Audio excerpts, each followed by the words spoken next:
Cześć, witamy w sierpniowe popołudnie. Wbrew pozorom jest sierpień i to wcale nie jest taki świeży odcinek, mimo że jak wiecie, to pewnie jest październik albo listopad. I chciałam porozmawiać troszeczkę o takich bardzo irytujących mitach na temat Śląska. I to nie będą takie typowo grube polityczne rozkminy, bo nie chcę też tutaj wywołać jakiejś fali agresji i złości. A komu to potrzebne? A dlaczego? Tylko właśnie takie rzeczy, które gdzieś tam w konwersacji na przykład strasznie uprzykrzają mi życie. No to nie ma czasu, deszcz pada, więc jedziemy. Pierwszy taki mit, z którym chciałabym się rozprawić, to jest taki mit o patologicznych dzielnicach, bo bardzo często właśnie złośliwcy mówią, że zwłaszcza poza Katowicami, bo dużo takich różnych złośliwców jest też w Katowicach, no zwłaszcza te miasta ościenne cieszą się złą renomą. Wydaje mi się, że to jest taki stereotyp, który powinien odejść do lamusa i wydaje mi się też, że znacznie gorsze są pod tym względem blokowiska. Przynajmniej ja sama mam takie doświadczenia. Kilkanaście lat temu, 11 dokładnie, mieszkałam w katowickim Załężu, gdzie było dosłownie sielankowo. Za to po wyprowadzce na pobliskie blokowisko, które dzisiaj zdaje się cieszyć dużo lepszą renomą, no krótko mówiąc, przeżyłam nie najlepsze chwile. Oczywiście cała ta sytuacja wzięła się z niczego innego jak z upadku kopalń i hut, bo ludzie po prostu stracili pracę albo nagle się wzbogacili w wyniku otrzymania pakietów socjalnych, więc wiadomo, że wszystko ma swoją przyczynę, ale na szczęście są wdrażane różnego rodzaju programy rewitalizacyjne. I tak można wskazać na sukces rewitalizacji katowickiego Nikiszowca, ale też osiedla Ficinus w Rudzie Śląskiej. No myślę sobie też, że Kuźnica Rudzka staje się takim miejscem, gdzie coraz chętniej chcielibyśmy mieszkać, więc to oczywiście tylko takie pobieżne przykłady i jest ich więcej, ale to jest takie coś, co rzuciło mi się w oczy. Oczywiście nadal jest dużo do zrobienia. No ale wiadomo, że jak gdzieś tam w mediach się pojawiają jakiekolwiek złe wieści, no to ci wszyscy złośliwcy po prostu triumfują. Drugi taki mit, który mnie bardzo gorszy, to jest taki mit kluski i rolady. I chodzi o to, że po prostu w większości osób, które przyjeżdżają tutaj, zwłaszcza gdzieś z zewnątrz, no to się kojarzy, że to nasze jedzenie są właśnie te gumiklejzy, rolada i modro kapusta, a wcale tak nie jest. Po pierwsze, też idziemy z duchem czasu i można tę potrawę spożyć przyrządzoną w sposób wegański. Roladę, no. No i to jest oczywiście jakieś flagowe danie nasze, ale, znaczy nie jakieś, no bardzo ważne. No ale przede wszystkim mamy mnóstwo innych potraw. Jest żur, czyli zupa z ukiszonej mąki, dobrze to tłumaczę? O, właśnie, na zakwasie. No nie, żur to żur po prostu, nie? No i czosnku się tam daje i można dać grzybki i wędzonkę i tam w ogóle co dom to inny żur. Taki disclaimer, że żur to nie jest barszcz biały i powinna być w ogóle jakaś surowa kara za głoszenie takich herezji, ale nie wiem jaka, bo nie chcę wyjść na psychopatę. Jeżeli chodzi o zupy, no to jest też oczywiście nasza ikoniczna wodzionka. Też wydaje mi się, że co chałupa to inna wodzionka, ale zasadniczo no zalewamy po prostu gorącą wodą słoninę ze skwarkami, tłuste po prostu. I tam jest też trochę wegety, jakichś tam innych przypraw, pieprz, może być coś zielonego, na przykład trochę pietruszki czy zielonej cebulki, no i grzanki po prostu, brodwerfle. Dowiedziałam się, że tak się nazywają po śląsku, brodwerfle. Mamy też całą gamę różnych innych dań. Mamy bratkartofle, czyli takie pokrojone i usmażone z różnymi ingrediencjami ziemniaki, z czym tam sobie wymarzycie. Najlepiej jak jest czosnek i mięsożercy dodają sobie też troszeczkę właśnie szpyrek, czyli skwarek. Mamy sałatki, na przykład taki szałot warzywny, to jest typowo na Wielkanoc. Tam są ziemniaki, groszek, marchewka. Niektórzy ludzie dodają też trochę szynki.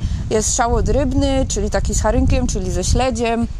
I tam są ziemniaki, no, oczywiście tłuste, właśnie ten charynek, czyli śledź, cebulka, ogórek kiszony.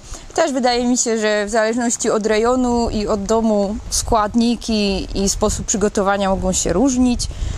Odnośnie ryb, no to mamy też hekele, czyli taką pastę rybną do smarowania na chleb. Są takie dania bardzo mocno regionalne, na przykład u nas w Rydultowach na Wielkanoc spożywa się szołdra. Szołdra to jest w cieście drożdżowym zapieczona kiełbasa, czyli wóżd, ale na przykład w innych miejscowościach w okolicach Wodzisławia, w takich mniejszych, konsumuje się święcelnik i to są różne wędliny zapieczone w takie ciasto i jeszcze często posmarowane lukrem z zewnątrz i to brzmi strasznie, ale to jest dobre. Z takich dań świątecznych, ale to już te zimowe, no to można wskazać moczkę. Moczka to jest taki ciap, ja tego nienawidzę, z bakali. Jeszcze kompot z suszu też jest robiony z bakali suszonych, też tego nie cierpię. Uważam, że strasznie śmierdzi, a ludzie się po prostu zachwycają tym zapachem, więc widocznie coś w tym jest, to ja nie mam racji. Oczywiście mamy też makówki, czyli z takiej masy makowej i moczonej w zasadzie w mleku bułki, taka właśnie masa posypana kokosem od góry. No i akurat jeżeli chodzi o te bakalie i o mak, no to wszystko ma swoje korzenie w tradycji słowiańskiej, bo właśnie dawni Słowianie wierzyli, że tego rodzaju potrawy są dedykowane Bogu Welesowi i w ogóle zmarłym, że spożywają też zmarli właśnie z nami w ten wieczór wigilijny, a już tam bardziej na wschód, na przykład w Zagłębiu i dalej się je kutie. Nie wiem, nigdy nie jadłam kutii, ale makówki po prostu mogłabym mieć na kilogramy. O, jedzie ciapung. To właśnie to mam następne. No. Właśnie, bo jeszcze wracając do moczki, przecież tam oprócz bakali jest piernik. Piernik kocham absolutnie, ale jeżeli coś ma bakalię, to ja po prostu tego nie tknę. Nie ma takiej opcji. Jestem właśnie jednym z tych dziwnych ludzi, którzy wydłubują rodzynki z sernika. No i a propos deserów, to jeszcze mamy szpajza. Szpajza to jest taki puszysty deserek bazowany na, no niestety żelatynie, ale przypuszczam, że można też zrobić na agarze. Żelowany z ubitą pianką z białek, więc trzeba dobrze umieć ubijać pianę. Panie redaktorze, to jeszcze wcale nie jest mój rekord życiowy. No i jeszcze ze słodyczy, no to jest przecież kołocz z owocami i posypką. Pamiętam jak babcia to piekła właśnie na takiej prostokątnej blasze, no to po prostu pachniało na cały dom. No z takich przekąsek to jeszcze mamy sznita z tłustym i tam można sobie też dać na to kiszony ogórek, krupnioki, rzymloki, czyli właściwie to, co jak wyczyścicie świńskie jelito i napchacie tam krwi i kaszy albo bułki, no to są właśnie te dania. I jak byłam mała, to nie wiedziałam, co tam jest i bardzo chętnie to jadłam. Potem musiałam po prostu przeanalizować sobie pewne rzeczy w głowie. No i jeszcze z takich dań obiadowych to przecież mamy karminadle, czyli klopsy po prostu. Ale wydaje mi się, że właśnie tutaj to na Śląsku to wszystko ma taki specyficzny aromat i smak.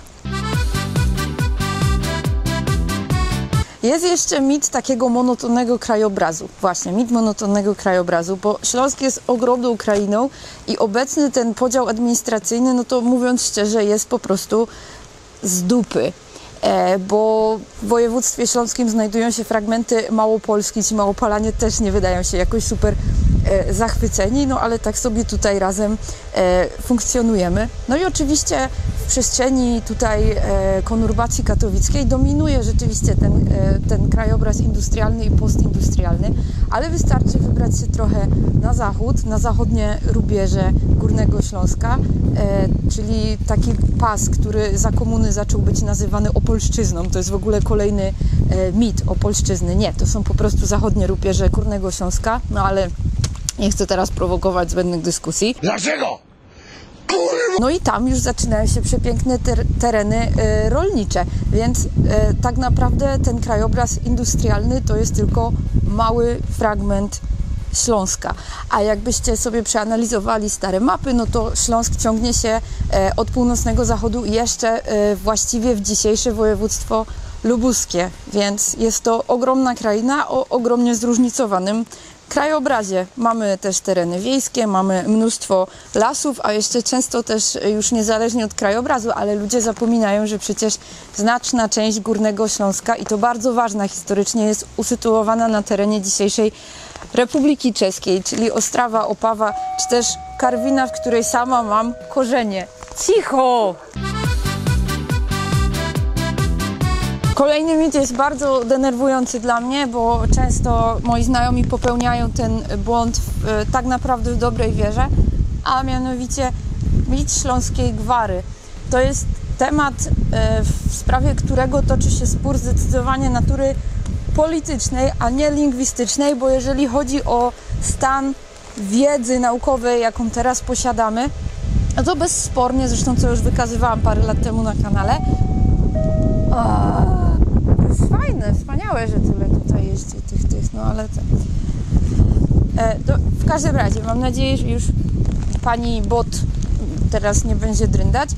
Jeżeli chodzi o język śląski, który jest językiem kreolskim, jak już wspominałam, jest to język o usystematyzowanej gramatyce. Istnieje zresztą podręcznik akademicki gramatyki śląskiej, więc tutaj nie ma wątpliwości już co do tego. Mamy literaturę, bo często takim zarzutem jest, że no tak, ale to jest taki sztuczny język, bo nie macie swojej literatury. No oczywiście, że mamy teksty natywne, mamy też tłumaczenia literatury światowej, czy też prozy, czy też poezji właśnie na język śląski. A za tym wszystkim stawia się szacowne grono naukowców, gdzie wiecie, ja to sobie gdzieś tak pełzam w mule i jestem sobie jakąś tam małą dziewczynką tylko. Mamy naprawdę znakomitych filologów, kulturoznawców, tłumaczy, na przykład panią profesor doktor habilitowaną Jolantę Tambor, czy też pana doktora habilitowanego Tomasza Kamuselle, którzy wstawiają się właśnie za sprawą języka śląskiego. I mamy też bardzo zasłużonych tłumaczy, którzy faktycznie poświęcają całą swoją karierę tak naprawdę, żeby właśnie różne dzieła tłumaczyć. Na przykład Grzegorz Buchalik, którego serdecznie pozdrawiam, który ostatnio na przykład przetłumaczył Mikołajka na język śląski. Ej, pendolino!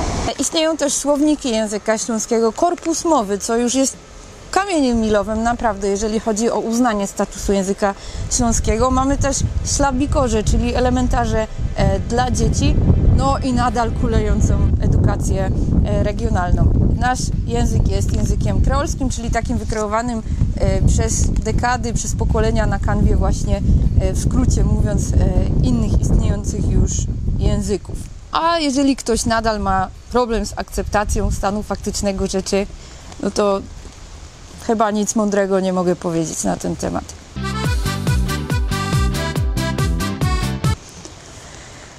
Piąty mit z 6, bo ten 6 jeszcze dopisałam wczoraj, tak mi się coś przypomniało, ale ten mit o konflikcie z Zagłębiem, to takie chyba trochę kontrowersyjne będzie, ale pamiętajmy, że obecnie żyjemy w konurbacji połączonej w jeden organizm. No i rzeczywiście z opowiadań dziadka, który już nie żyje, jednoznacznie wynika, że tam w latach 40., latach 50., kiedy było bardzo dużo tej ludności napływowej, która przyjeżdżała na kopalnie, to faktycznie powstawały bardzo liczne konflikty, nawet włącznie z tym, że po prostu tutaj u nas w domu byliśmy wyszydzani za to, że na przykład między sobą porozumiewamy się w języku śląskim, ale do dzisiaj gdzieś tam najczęściej jest właśnie postrzegany ten konflikt na linii Śląsk-Zagłębie. No i żarty bywają spoko, czasami bywają głupie. Rzeczywiście nie da się zaprzeczyć, istnieją różnice kulturowe, ale potępiam antagonizowanie ludzi i myślę, że o ile to wszystko zostaje w sferze żartów, to dobrze, ale w momencie, kiedy przekłada się to na jakieś akty agresji, to już bardzo, bardzo źle. Uważam, że kluczem jest skuteczny dialog i właśnie wymiana międzykulturowa, bo naprawdę mamy sobie dużo ciekawych rzeczy do zaproponowania. Zresztą ja mam wizę, bo przez to, że Wydział Filologiczny UŚ jest fizycznie usytuowany w Sosnowcu na Pogoni, no to spędziłam tam cudowne 5 lat. Polecam na przykład Klub Zagłębiowski, czyli świetny portal informacyjny i tutaj pozdrawiam serdecznie Darka Majchrzaka, który ma nieocenione zasługi w tworzeniu właśnie treści tego portalu. Zagłębie jest rejonem o nietuzinkowej, wartej poznania historii, to miodziołcha z Gotule, więc musicie mi uwierzyć. Ale tak z ciekawostek, czy jest się o co wadzić? No faktycznie jest taki maleńki fragment Zagłębia, właściwie nie, jest taki maleńki fragment Sosnowca, który naprawdę leży na Górnym Śląsku. I to jest stety lub niestety, ale ten fragment, gdzie wybudowano stadion ludowy, bo w 1949 roku Szopienice, czyli dzisiejsza dzielnica Katowic, właśnie stała się tą dzielnicą Katowic, ale miała troszeczkę inne granice administracyjne. Budowany właśnie w akcie czynu społecznego stadion, no w pewnym momencie na skutek przesunięcia granic administracyjnych znalazł się w Sosnowcu. No i oczywiście po upadku komuny próbowali ludzie jakoś wywalczyć odszkodowania za te działki, których ich w ogóle pozbawiono pod budowę tego stadionu. No, szkoda szczępić ryja, naprawdę. to jest bardzo, bardzo zawiły już później temat, ale jeżeli chcielibyście wiedzieć więcej o tym stadionie, to polecam lekturę książki Sekrety Katowic i oczywiście 5. stronę świata, którą napisał Kazimierz Kuc. Tam bardzo dużo znajdziecie o samych Szopienicach. No i ostatni mit to jest takie coś, co bardzo mi osobiście przeszkadza, a mianowicie ten mit, że śląska muzyka jest okropna i że to są same te szlagiery, czyli mit o szlagierach. To mnie szczególnie boli osobiście, bo ja szlagierów organicznie nie znoszę. Nie potrafię tego słuchać. Jeżeli ktoś to lubi, no to okej, po prostu się nie zgadzamy, trudno. Mam jakiś tam sentyment do utworu Wodzionka. Nawet kiedyś znalazłam taką piosenkę, taki szlagier, który chyba można by traktować w kategoriach edukacyjnych, bo normalnie tam pani opisuje tam rano jak wstaje, że tam gotuje mężowi, on idzie do pracy, jest zmierzły i tak dalej. Zygor we izbie, tyką i tyką, Hanys na szychta, już się obleką. No, ale przecież wystarczy 5 minut poświęcić wujkowi Google i się dowiemy na przykład, że festiwal Rawa Blues był od początku organizowany w Katowicach i do tej pory jest. I to jest bardzo ważna impreza kulturalna. Że zespół SBB został założony już w 1971 roku w Siemianowicach Śląskich przez Józefa Skrzeka. To też nie boli, żeby sobie włączyć YouTube'a i posłuchać, jaka to jest muzyka, bo na pewno to nie są szlagiery. Festiwal Metalmanii od początku organizowany w Katowicach. No, raz chyba jedna edycja się odbyła w Jastrzębiu, a tak to wszystko leciało przecież w katowickim Spodku. Zespół Kamień Milowy, czyli zespół KAT, założony w Katowicach z fenomenalnym, już nieżyjącym frontmanem Romanem Kostrzewskim. No przecież też nie da się ukryć, że to jest muzyka bardzo daleka od śląskich szlagierów. Czy też mamy przecież zespół Galileus, czyli chyba pierwszy w Polsce Funeral Doom, założony w Wodzisławiu Śląskim. Od Funeral Doomu przeszli bardzo długą drogę aż do Space Vintage Rocka, ale też na pewno nie wykonują śląskich szlagierów. W całej tej ekscytacji w ogóle zapomniałam powiedzieć o Henryku Mikołaju Góreckim, który się urodził przecież w Czernicy i zmarł w Katowicach i był jednym z najwybitniejszych kompozytorów naszych czasów. No i przede wszystkim te wszystkie miejsca, część z nich już nie istnieje, gdzie odbywają i odbywały się znakomite imprezy. Nieistniejąca już hala Makoszowy, gdzie w latach 90. występowało Deep Purple, czy też Black Sabbath z Tonym Martinem jeszcze. Pamiętne koncerty na Stadionie Śląskim. Niedawno, 2 dni z rzędu, bilety wyprzedał Rammstein, a przecież na początku lat 90. mieliśmy szał podczas koncertu AC/DC. No, oczywiście było tutaj wielu przyjezdnych, ale to nie jest tak, że Ślązacy tylko lubią te zicpolki czy szlagiery.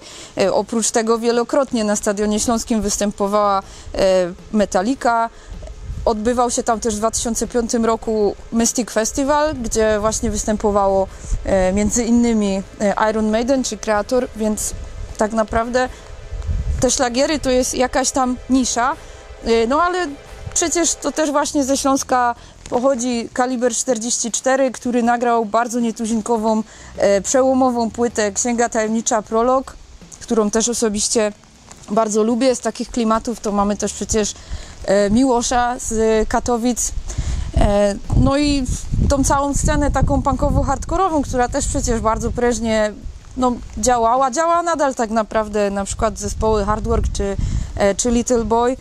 No i te wszystkie festiwale takie skupiające różnych fanów różnej muzyki, na przykład znakomity Off Festival, czy Tauron Nowa Muzyka, który gościł między innymi przez wiele lat nawet taki zespół, taki projekt ogromny jak Kraftwerk i który, mam nadzieję, jeżeli chodzi o Tauron, że będzie się kiedyś odbywał w katowickiej parowozowni.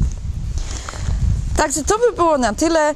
Oczywiście musiałabym kiedyś poruszyć temat takich troszeczkę cięższych różnych mitów i niewłaściwych osądów, które się gdzieś tam wiją wokół Śląska, ale zdecydowanie muszę się troszeczkę zregenerować teraz po tym zimnie i wietrze, który gdzieś, że mi to cały czas podrywało kartki. Także idę się dalej urlopować i tyle.